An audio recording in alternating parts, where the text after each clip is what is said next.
মুজদালিফায় পৌঁছায় মাগরিব এবং ইশার নামাজ কসর করে এক আজান ও দুই একামতে একত্রিত জমা করবে। জামাত আখির মানে মাগরিব এবং কি ইশার নামাজ ওই ইশারের নামাজের সাথে পড়বে, কসর করবে। কোথায় যে? মুজদালিফায় যে তারা পড়বে। অর্থাৎ মাগরিবকে বিলম্ব করে মাগরিব এবং ইশা একসাথে পড়বে, বেশি বেশি দোয়া করবে। মুজদালিফায় হাজিগণ রাত্রে যাপন করবে। মুজদালিফাতে এক রাতে যাব। ওখানে কিন্তু মুখায়েম থাকে না, ওখানে ওই যে পাহাড়ে রাস্তায় মরুভূমিতে ওভাবে থাকতে হয়। বোঝা গেছে? তাহলে মুজদালিফায় থাকতে হবে এক রাত। মাগরিব এবং ইশার নামাজ ওই ইশার নামাজের ওয়াক্তে পড়তে হবে, কসর করবে ইশার নামাজ, কিন্তু মাগরিব নামাজ তো কসর হবে না, জামা করবে। যতক্ষণ পর্যন্ত সূর্য ওঠার আগ পর্যন্ত তারা ওখানে কি করবে? কোথায় অবস্থান করবে? মুজদালিফায় অবস্থান করবে। তবে রাতের শেষ অংশে মানে ওই যে ফজরের আগ দিয়েই ওখান থেকে মুজদালিফাতে রওনা হয়ে মিনার উদ্দেশ্যে যাওয়া জায়েজ আছে। মুজদালিফার পরেই কিন্তু মিনা, মুজদালিফার পরে কি মিনা। তা ওখান থেকে কিন্তু গাড়ি থাকে না, পায়ে হেঁটে যেতে হয়। মুজদালিফার থেকে সবাই, সব হাজি, সমস্ত হাজি সবাই কিন্তু পায়ে হেঁটে হেঁটে যেতে হয়, মিনাতে যেতে হয়। মুজদালিফা থেকে হাজিগণ 7টি পাথর নেবে, কারণ ওই দিনকে মুজদালিফা থেকে আপনি যখন যাবেন তো যে দেখবেন সকাল হয়ে গেছে 10ই জিলহজ, তাই না? এদিকে মানুষ ঈদ করতেছে, আর হাজিগণ ওই সকালে ওরা মিনাতে পৌঁছানোর পরেই জামরাতে যাবে। জামরাতে যে ওই জামরাতে আকবার যে বড় শয়তান, বড় জামরাত যেটা, সেখানে পাথর মারবে, 7টা পাথর।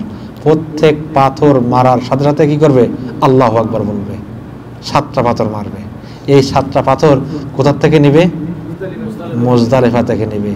অনেক ভাই আছে কিন্তু পাথরগুলো নিয়ে ভালো করে পরিষ্কার করে আবার ধুই, দরকার নাই এগুলো করার। আপনি 7টা পাথর নেবেন। তবে অনেক ভাই আছে ওই যে 3 7 21টা পাথর সব কিন্তু মুজদালিফা থেকে নিয়েই নাই, এটাও জায়েজ আছে। আবার যদি মনে করেন যে না আমি 7টা পাথর নিব শুধু মুজদালিফা থেকে, ওই জামরাতে মারবো, পরের দিনকে আবার ওই মিনার থেকে পাথর নিতে পারবেন। আপনি মিনার থেকে পাথর নিয়ে আপনি মারতে পারবেন। কথা বোঝা গেছে নেই? হ্যাঁ, পাথরগুলো ছোট হওয়া বাঞ্ছনীয়, ছোট ছোট ছোট ভালো হয়। তাহলে 9ই জিলহজ হয়ে গেল না? ওই আরাফাত থেকে মুজদালিফা থেকে 10ই জিলহজে সকালে আমরা যে পাথর মারলাম। তো এখন 10ই জিলহজে সূর্য উদয়ের পূর্বে মিনার উদ্দেশ্যে রওনা হবে। তো মিনায় গেল, যাওয়ার পরে ওখান থেকে ওই যে ফজরের পরেই সূর্য গোড়ানোর আগে মানে জোহরের আগেই পাথর মারতে হবে। বোঝা যায় নাই? তবে অনেক উলামায়ে কেরাম বলতেছেন যে জোহরের পরেও জায়েজ আছে। এই জন্য, কারণ প্রচণ্ড রোদ হয়, তো আপনি যদি ওখান থেকে এই সময় যেমন 8টা 8:30টার ভিতরে না বেরোতে পারেন, তাহলে আপনি মানে অনেক পথ ওখানে যেতে পারবেন না, যে বেরোতে দেবেন না আপনাকে। মুজদালিফা থেকে যারা লেট করে আসে তারা কিন্তু তাদের 8টা 9টা বেজে যায় এমনি মিনায় পৌঁছাইতে। আর যারা সকাল সকাল বেরিয়ে যায় অথবা নিকটে থাকে, তাদের মুখামুখি নিকটে, তারা দ্রুত পৌঁছে, তারা দ্রুত পাথর মারতে পারে। তাহলে আপনি পাথর মারার পরে, পাথর মারা হয়ে গেল 10ই জিলহজে, আপনি সকালে যেই পাথর মারলেন, পাথর মারার পরে আপনি এবার চুল কি করতে পারবেন? আপনি চুল মুন্ডন করতে পারবেন। এবার তারপরে আপনি ইহরামের কাপড় কি করতে পারবেন? খুলে ফেলতে পারবেন, হালাল হতে পারবেন। তারপরে আপনি ওখান থেকে কি করবেন? তাওয়াফ ইফাজা 11 এবং 12 তারিখ বা বিদায় তাওয়াফের সাথে বিলম্ব করা বৈধ আছে। আপনি 10 তারিখে পাথর মারার পরে মক্কায় যে তাওয়াফে ইফাজা যেটা আছে এটা আপনি করতে পারবেন। আপনি যদি ওই দিন নাও চান তাহলে 11 তারিখে করতে পারবেন, 12 তারিখেও করতে পারবেন। 12 জিলহজ আর কি, 11 এবং 12 জিলহজ। তাহলে আপনি প্রথম দিন কি হলো, আপনার 10 তারিখে পাথর মারলেন, পাথর মারার পরে চুল কেটে ফেললেন, চুল কাটার পরে আপনি চাইলে মক্কায় যেয়ে তাওয়াফ ইফাজা করে করতে পারবেন। আর যদি নাও চান তাহলে 11 তারিখ 12 তারিখের জন্য আপনি লেট বিলম্বও করতে পারেন তাওয়াফ ইফাজা করার জন্য। তাওয়াফ ইফাজা করার পরে আপনি সাই করতে পারেন। তাওয়াফ ইফাজা হয়ে গেল, তারপর আপনি সাই করতে পারেন যদি কিনা আগে সাই আপনার করা না থাকে। এটা হলো 11 তারিখ 10 তারিখের কথা। তারপর 11 তারিখে আপনি কি করবেন, 11 জিলহজে আবার আপনাকে মিনা এসে আবার ওই যে আপনার এতে যেতে হবে। মিনা এসে ওই সূর্য একটু হেলে যাওয়ার পরে, অর্থাৎ জোহরের পরে যে আপনাকে কি করতে হবে, পাথর মারতে হবে। কোথায়? ছোট জামরাতে পাথর মারতে হবে। ছোট জামরাতে, বড় একটা, মেজো একটা, ছোট একটা, 3টা। তা বড়টা তো 10 তারিখে মেরে ফেলছেন, 11 তারিখ হলো মেজোটা মারতে হবে। প্রত্যেক পাথর মারার সাথে সাথে কি করবেন, আল্লাহু আকবার বলবেন। ঠিক আছে? তারপরে এবং এই ছোট এবং মাঝখানের জামরাতের মাঝে দাঁড়িয়ে দোয়া করা সুন্নাত, দোয়া করতে হবে। কিন্তু প্রথম দিন 10 তারিখে বড় জামরাতে পাথর মারার পরে দোয়া নাই, ওখানে দোয়া করতে হবে না। কিন্তু দ্বিতীয় দিন 11 জিলহজ জামরা, ছোট মাঝখানে জামরাতটা, মধ্যম জামরা যেটা, ওটা পাথর মারার পরে তৃতীয়টা এবং দ্বিতীয়টার মাঝখানে দাঁড়িয়ে কি করতে হবে, দোয়া করতে হবে। 12 জিলহজে আপনি ঠিকই ওই সূর্য হেলে যাওয়ার পরে, জোহরের পরে যে আপনি কি পাথর মারবেন 7টা, আল্লাহু আকবার বলে পাথর মারবেন। আর কি করবেন, দোয়া করবেন। 2 জামরাত, বড়টা এবং ছোটটা এবং মেজোটার মাঝখানে দাঁড়িয়ে কি করবেন, দোয়া করবেন। আপনার এভাবেই আপনি কি করবেন, দোয়া করার পরে ওখান থেকেই আপনি সূর্য অস্ত যাওয়ার পূর্বেই আপনি কি করবেন, ত্যাগ করবেন, মিনা ত্যাগ করবেন। ত্যাগ করে আপনি মক্কায় আসবেন। এসে আপনি যদি আপনার তাওয়াফ ইফাজা সাই করা হয়ে যায়, তাহলে আপনার বাকি থাকলে শুধু বিদায়ী তাওয়াফ। এই বিদায়ী তাওয়াফ তখনই করতে পারবেন যদি চান যে আপনি যেদিন চলে যাবেন ওই দিন করবেন, তাও করা যায়। এখানে অনেক লক্ষণীয় বিষয় হলো, অনেক ভাই আমরা বিদায়ী তাওয়াফ করার পরে আবার একটু ফিরে দেখি, আহারে কি কষ্ট লাগে। বিদায়ী তাওয়াফ শেষ, আপনি চলে যাবেন, আবার ওখানে থাকতে পারবেন না। তাহলে উত্তম হলো যারা আমরা দেশ থেকে আসি অথবা বিভিন্ন এলাকা থেকে যাই, যেই দিন কি আমি রওনা হব আমার বাসস্থানে, ওই দিনকেই মানে মক্কা ত্যাগ করার আগেই তাওয়াফ করে বিদায় নেওয়া, এটাই হলো সবচেয়ে উত্তম। কারণ বিদায় তাওয়াফ করার পরে আর থাকা যাবে না। এভাবে আপনার কি হয়ে গেল, হজটা কমপ্লিট হয়ে গেল। এই হজের রোকন আছে 4টা। রোকন হলো কি, ইহরাম বাঁধা। ইহরাম হচ্ছে হজের কার্যক্রম শুরু করার নিয়াত করা, ইহরাম। আরাফার ময়দানে অবস্থান করা, তাওয়াফে ইফাজা করা, সাফা মারওয়া পাহাড় সাই করা, এইগুলো হলো কি হজের রোকন। যদি কোনো একটি রোকন ছুটে যায় তাহলে ওই রোকনটা পুনরায় আদায় করা না পর্যন্ত তার হজ কমপ্লিট হবে না। যদি সেটা না করে তাহলে তার হজ পরিপূর্ণ হলো, হজ বাতিল হয়ে গেল। বোঝা গেছে? হজের রোকন কয়টা? কি কি? ইহরাম করা, তাওয়াফ করা, আরাফাতের মাঝে অবস্থান করা, সাই করা। এই 4টার কোনো একটি বাদ হয়ে গেলে যদি ছুটে যায় তাহলে আপনার হজ বাতিল হয়ে যাবে, যতক্ষণ না ওইটা না আদায় করবেন।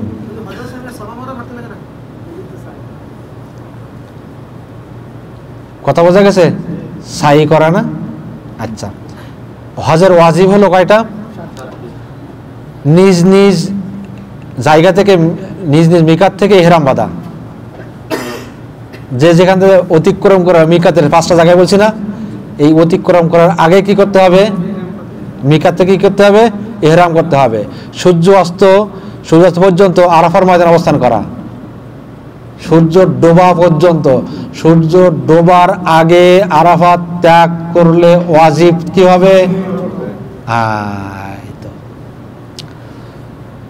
3 নম্বর হলো মুজদালিফাতে রাত্রে যাপন করা। ওখানে পাথরের উপরে ঘুমানো, রাস্তায় ঘুমানো কঠিন, মুজদালিফা অতিক্রম করে মিনা চলে যায়। হ্যাঁ, আপনার ওই কষ্ট করতেই হবে যদি আপনি হজ করতে চান। 4 নম্বর হলো তাশরিকের রাতগুলোতে মিনাতে রাত্রে যাপন করা। মিনাতে আইয়ামে তাশরিক, এই যে 10, 11, 12, 13 এই রাতগুলো কি করা? মিনাতে অবস্থান করা। অনেকেই এখন করেন না, হোটেলে থাকেন তারা। 5 নম্বর হলো জামরাতগুলোতে কঙ্কর নিক্ষেপ করা। 3টা জামরাত আছে না? 3টা, বড়, মেজো আর ছোট, 3টা জামরাতে পাথর নিক্ষেপ করা ওয়াজিব। অনেকেই করে না, করতে চায় না, কষ্ট হয়। পাথর নিক্ষেপ করা অনেক কষ্ট, অনেক পথ হেঁটে যেতে হয়। যারা মিনার শেষ প্রান্তে মুজদালিফার কাছে দিকে থাকে, কমপক্ষে 3 থেকে 4 কিলোমিটার ওই জামরাত পর্যন্ত হেঁটে যেতে হবে। এই রোদে হেঁটে যাওয়া আবার আসা। ওখানে কিন্তু গাড়ি নাই, কোনো বাস সার্ভিস নাই, কোনো কিছু নাই, পায়ে হেঁটে যেতে হবে, পায়ে হেঁটে আসতে হবে পাথর নিক্ষেপ করে। মাথায় চুল কামানো, অনেকেই আসি চুলগুলো খ্যাস করে কিছু কাটি। উত্তম হলো কি করা? একেবারে নেড়া হওয়া, মাথার চুল ফেলে দেওয়া। 7 নম্বর হলো বিদায়ী তাওয়াফ করা। কি করা? বিদায়ী তাওয়াফ করা। অনেক উলামায়ে কেরাম আরো একটা বৃদ্ধি করছেন, সেটা হলো তামাত্তু হজ কিংবা কিরান হজ পালন করার জন্য কুরবানি দেওয়া ওয়াজিব। তামাত্তু হজ এবং কিরান হজ, এই 2 হজের জন্য কি করা ওয়াজিব? কুরবানি দেওয়া ওয়াজিব। যদি এই 8টির কোনো একটি ছুটে যায় তাহলে তার কি করতে হবে? দম দিতে হবে। দম কোথায় দিতে হবে? মক্কায় দিতে হবে। এমন না বাংলাদেশে ফিরে যেয়ে এই ছাগলটা গরিব মানুষের বিলাই দিব, হবে না। কথা বোঝা গেছে না? তো এভাবেই আমরা আমাদের হজ কি করতে পারি? আমরা কমপ্লিট করতে পারি। এর ভিতরে অনেক কথা আছে, ইহরাম অবস্থায় নিষিদ্ধ কাজগুলো কি কি, সেগুলো অনেক বিষয় আছে। তারপরে কুরবানির পশু, আপনি গরু, ছাগল, উট, দুম্বা আপনি কুরবানি করতে পারবেন। আর যারা কোরবানি করতে অক্ষম তারা কি করতে হবে? রোজা রাখতে হবে। রোজা কয়টা রোজা রাখতে হবে? 10টা রোজা রাখতে হবে 3টা হজের দিনগুলোতে, আর বাকি 7টা বাসস্থানে পৌঁছানোর পরে। এভাবে আপনার হজ কমপ্লিট হয়ে যাবে ইনশাল্লাহ।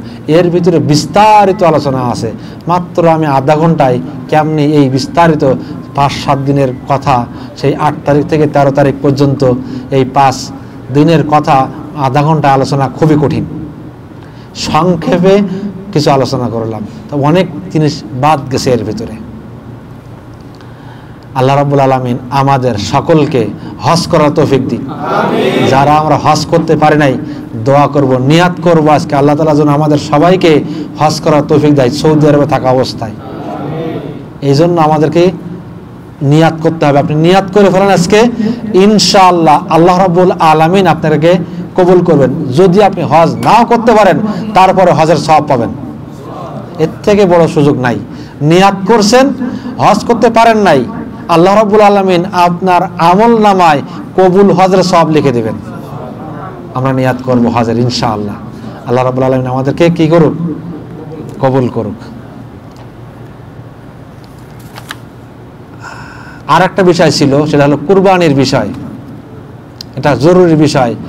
এখন আপনাদের সময় থাকলে আলোচনা করব, আর যদি মনে করেন যে সময় শেষ, অনেক সময় হয়ে গেছে, তাহলে আজকে আর না। তারপর মনে হয় রাত তো বেজে গেছে অনেক।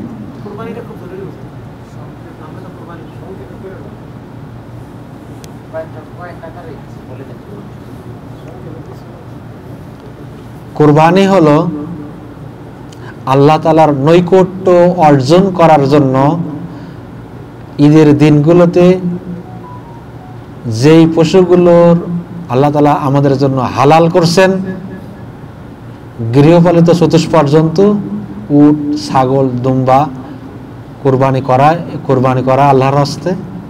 এটাই হলো কোরবানি।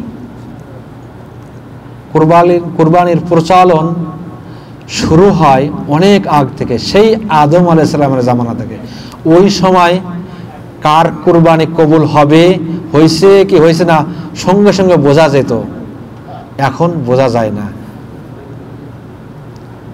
তারপর মূলত আমরা যে পশু কুরবানি করি এর প্রচলন শুরু হয় ইব্রাহিম আলাইহিস সালামের জামানা থেকে। সুন্নাতে আবিকুম ইব্রাহিম, আমাদের জাতির পিতা, আমাদের পিতা ইব্রাহিম আলাইহিস সালামের সুন্নাত এই কোরবানি হুকুম হলো। কিছু কিছু উলামায়ে কেরাম বলতেছেন এটা হলো ওয়াজিব, কারণ আল্লাহ তাআলা বলেছেন ফাসাল্লি রাব্বিকা ওয়ানহার, তুমি তোমার রবের উদ্দেশ্যে সালাত আদায় করো এবং কি করো, কুরবানি করো। ওয়ানহার, কুরবানি করো। তাহলে কুরবানি করা ওয়াজিব। রাসূল বলেছেন যার কুরবানি করার সামর্থ্য আছে সে যেন, যদি কুরবানি না করে তাহলে সে যেন আমার ঈদগাহে না আসে। তাহলে কিছু কিছু উলামায়ে কেরাম বলতেছেন কুরবানি করা ওয়াজিব, আবার কিছু কিছু উলামায়ে কেরাম বলছেন কুরবানি করা সুন্নাতে মুআক্কাদা। ইমাম মালিক, ইমাম শাফি বলতেছেন এটা কি সুন্নাতে মুআক্কাদা। তবে তারা বলতেছে যদি কুরবানি করার সামর্থ্য থাকে আর ওই ব্যক্তি যদি কুরবানি না করে তাহলে সে কি করলো, মাকরুহ করলো। হুকুম বুঝে ফেললাম। এখন কুরবানির ফজিলত অনেক আছে, এগুলো আলোচনা নাই করি, এগুলো আপনারা সবাই জানেন। কুরবানি কার উপরে ওয়াজিব? মুসলমান হতে হবে, স্বাধীন ব্যক্তি হতে হবে, কৃতদাস গোলামের উপরে কুরবানি করা ওয়াজিব নয়। মুকিম হওয়া, মুসাফিরের উপর কুরবানি ওয়াজিব না। আর হলো নিসাব পরিমাণ মালের অধিকারী হওয়া। নিসাব বোঝেন? যাকাতে যে নিসাব আছে না, উলামায়ে কেরাম বলতেছেন ঈদের দিন যদি আপনার হাতে 7.5 ভরি অর্থাৎ 85 গ্রাম স্বর্ণ থাকে অথবা সম পরিমাণ টাকা আপনার হাতে থাকে ঈদের দিন, আপনার উপরে কোরবানি করা কি ওয়াজিব। আর রূপো হলো 52 তোলা রূপো, 595 গ্রাম রূপো অথবা 595 গ্রাম রূপোর সম পরিমাণ টাকা যদি আপনার কাছে ঈদের দিন পর্যন্ত থাকে তাহলে আপনার কোরবানি করা ওকে। কিন্তু কিছু কিছু উলামায়ে কেরাম বলতেছেন যে কোরবানির দিন যার হাতে কোরবানির পশু ক্রয় করার টাকা আছে, বুঝেন নাই, আজকে কোরবানির দিন একটা ছাগলের দাম হলো 15,000 টাকা বাংলাদেশি টাকায়, তা 15,000 টাকা তার কাছে আছে, ওই ব্যক্তির উপরে কোরবানি করা যাবে। এটাই নিসাব বোঝাইছে কিছু কিছু উলামায়ে কেরাম। বোঝা গেছে নেই?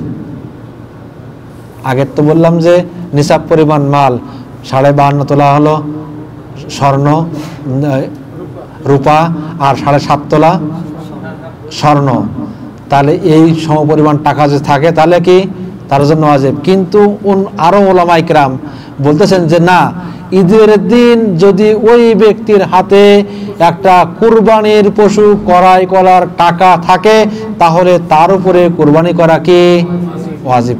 চিন্তা করে দেখেন তাহলে আমরা বাদ যাব কিনা।